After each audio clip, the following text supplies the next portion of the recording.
بسم الله الرحمن الرحيم. Sabda Rasulullah sallallahu alaihi wasallam, "Innama akhafu ala ummati al-a'immat al-mudillin wa idza wudi'a as-sayfu fi ummati lam yurfa' anha ila yaumil qiyamah." Rawahu Tirmidzi. Innama, itu Hamzah duduk di bawah. Artinya sesungguhnya aku takut mengenai umatku pemimpin-pemimpin yang menyesatkan. Dan apabila diletakkan pedang, yakni senjata, kepada umatku, nescaya tidak diangkat lagi daripadanya sehingga hari kiamat. Yakni berlakunya pembunuhan dan penumpahan darah nescaya berterusan hingga hari kiamat.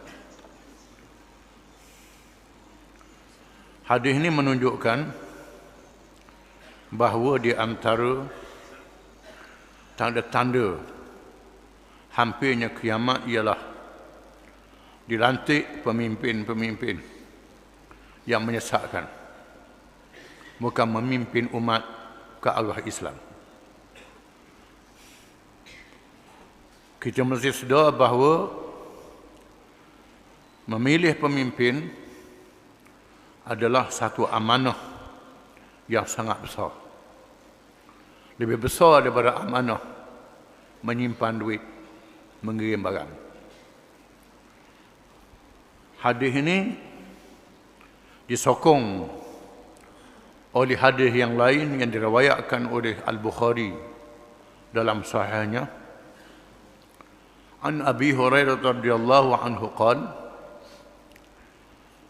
"Bainama ar-Rasul sallallahu alaihi wasallam baina an-nabiy sallallahu alaihi wasallam yuhaddithu al-qauma idh ja'ahu a'rabiyyun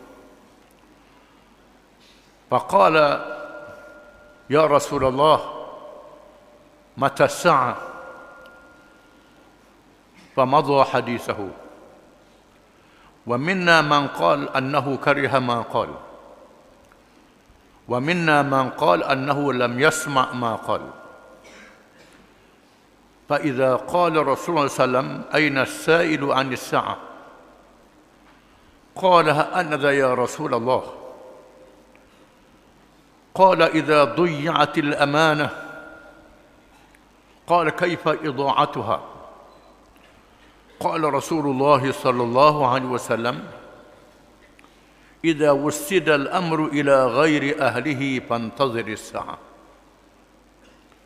Maksudnya dari Abu Hurairah radhiyallahu an, sedang Nabi SAW bercakap-cakap dengan sahabatnya dalam masjid Madinah.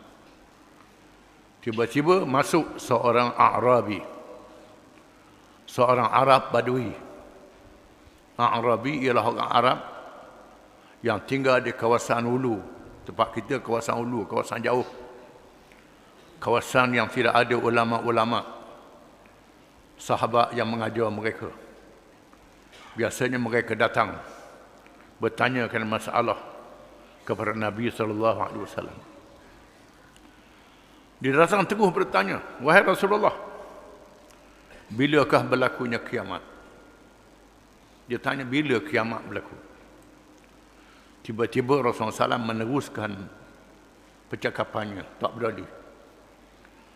Ada kalangan kami yang berkata, mungkin Rasulullah tidak suka dengan apa yang dia cakap. Kerana yang pertama, Rasulullah tengah bercakap, terus mari tanya. Sepatutnya nanti berhenti bercakap dulu. Ini tidak beradab. Mungkin Rasulullah tak suka dengan cara ini. Ataupun Rasulullah SAW tak suka dengan orang tanya bila berlaku kiamat. Kerana tarikh kiamat ni Nabi tak tahu. Orang lain tak tahu, yang tahunya Allah Ta'ala saja bila berlaku hari kiamat. dalam ilmu Allah Ta'ala. Ada kalangan kami yang berkata mungkin Rasulullah tak dengar apa yang dia tanya. Kerana terlalu galik, terlalu khusyuk. Bercakap dengan sahabatnya, tak layan soalan itu. Tak berdali kerana tak berapa dengar. Tiba-tiba Nabi SAW bersabda, mana dia orang yang bertanya tentang kiamat tadi? Lalu dia pun kata, ha ana ya Rasulullah, ini saya Rasulullah. Kata dia. Qala Rasulullah SAW, idza duyya'atil amanah, apabila dihilangkan amanah. Apabila amanah dihilangkan, amanah tak dipeduli oleh orang, dihilangkan amanah itu. Lalu dia tanya lagi, kaifa idha'atuha ya Rasulullah? Bagaimana dihilangkan amanah itu wahai Rasulullah? Jawab Rasulullah SAW, idza wussidal amru ila ghairi ahlihi fantaziri sa'ah. Apabila diserahkan urusan umat, yang besar ialah pemimpin umat, kepada orang yang bukan ahlinya, orang yang tak layak mengikut agama, maka tunggulah akan berlakunya kiamat yang memusnahkan dunia ini apabila hukum Allah, syariat Allah tidak dipedulikan. Dalam hadis yang lain, Nabi bersabda, hadis riwayat Ibnu Majah, sata'ti 'ala an-nas sanawatun khadda'ah yu'tamanu fiha al-kha'in wa yukhanu fiha al-amin wa yatakallamu fiha ar-ruwaybidah. Akan berlaku tahun-tahun yang menggoda, tahun-tahun yang tidak menentu. Ulama mengatakan tahun tidak menentu ni ialah musim tahun yang tidak menentu. Hujannya tidak menentu, panahnya tak menentu, anginnya tak menentu. Biasanya musim ini ada menentu mengikut peredaran hari bulan. Ini tidak menentu. Akan berlaku tahun-tahun yang menggoda, yang tidak menentu, tertipu. Orang tak tahu, ingat ke dah hujan, tak ada hujan, tak ada ribut. Tak ada turun salji. Orang yang khianat dia beri amanah. Orang yang amanah dia khianat. Orang yang khianat diberi amanah kepadanya, dia anggap amanah yang khianat. Khianat dalam perkara agama khususnya. Orang yang amanah dikhianat oleh orang. Ini berlaku. Wa takallamu fiha ar-ruwaybidah. Ar-ruwaybidah bercakap.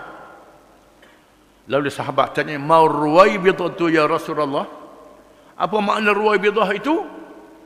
Al-ammatu yatakallamu fi amri al-khassah. Orang awam yang tak tahu apa bercakap dalam perkara yang khusus, perkara yang dia bukan ahlinya. Dia tak ada ilmu, tak ada pengetahuan, tak ada apa khusus dalam perkara agama. Cakap juga, tulis juga. Ni zaman Facebook. Tulis dalam Facebook, tulis dalam internet, tulis. Dia tak ada ilmu. Tulis. Menyebarkan pengetahuan yang salah ke seluruh pelosok dunia. Cakap bab agama. Ini antara tanda akhir zaman. Kita tengoklah, ada dak zaman kita sekarang. Kemudian apabila diletakkan pedang kepada umatku, bila umatku dilakukan pembunuhan ke atasnya, maka tak boleh dia angkat lagi.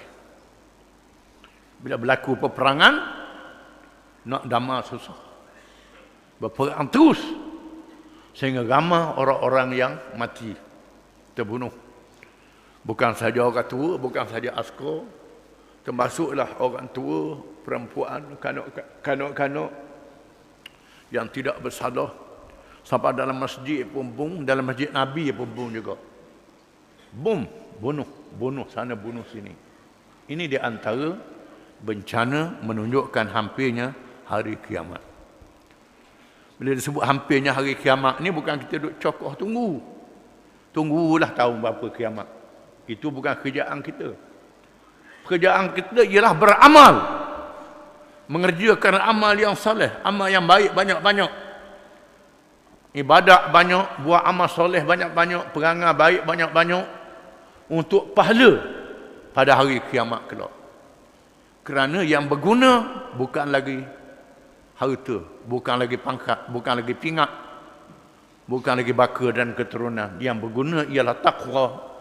Yang berguna ialah ketaatan kita kepada Allah dan akhlak yang baik. Itu persediaan. Berlaku bencana, kita kena bersedia buat ibadat. Bersedia untuk mati. Bersedia untuk hari kiamat.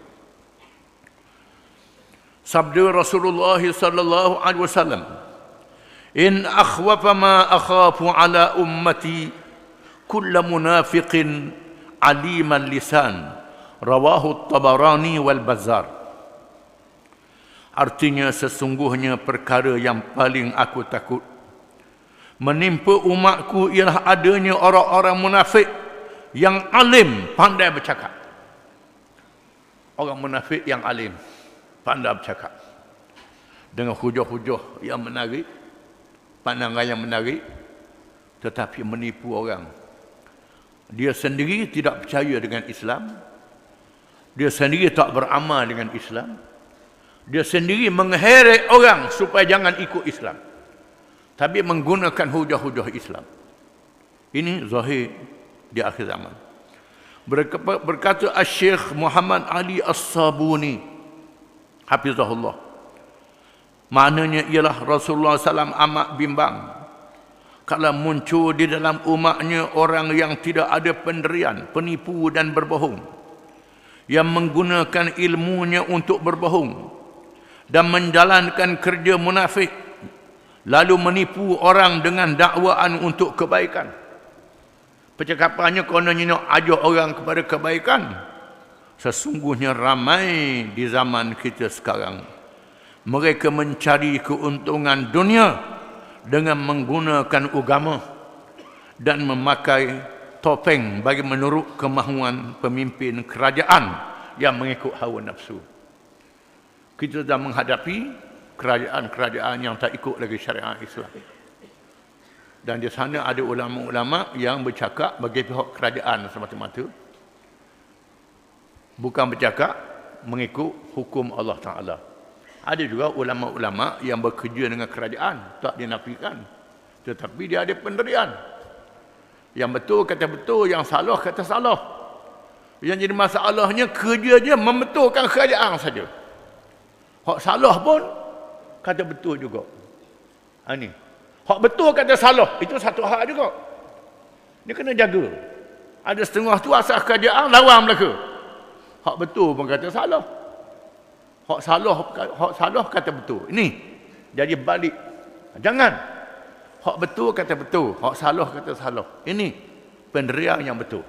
Sebab ada perangai orang kita ni. Asal kerajaan dia salah belaka. Ni ada ni tak pakar. Asal kerajaan betul belaka, tak pakar juga.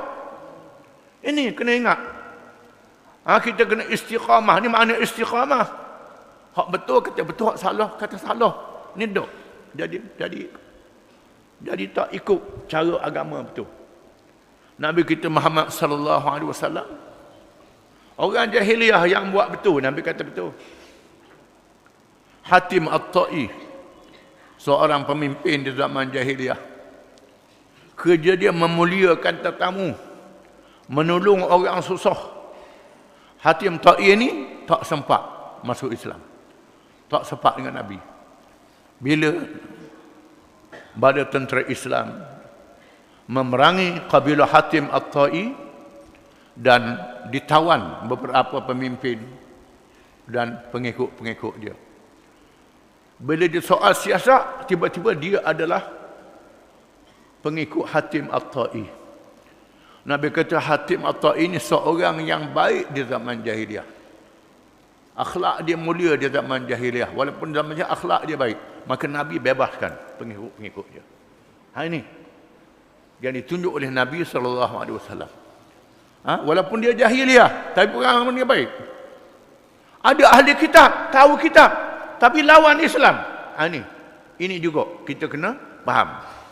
Jadi bila berlaku dekat nak kiamat, berlaku benda yang mengelirukan kita. Wallahu a'lam.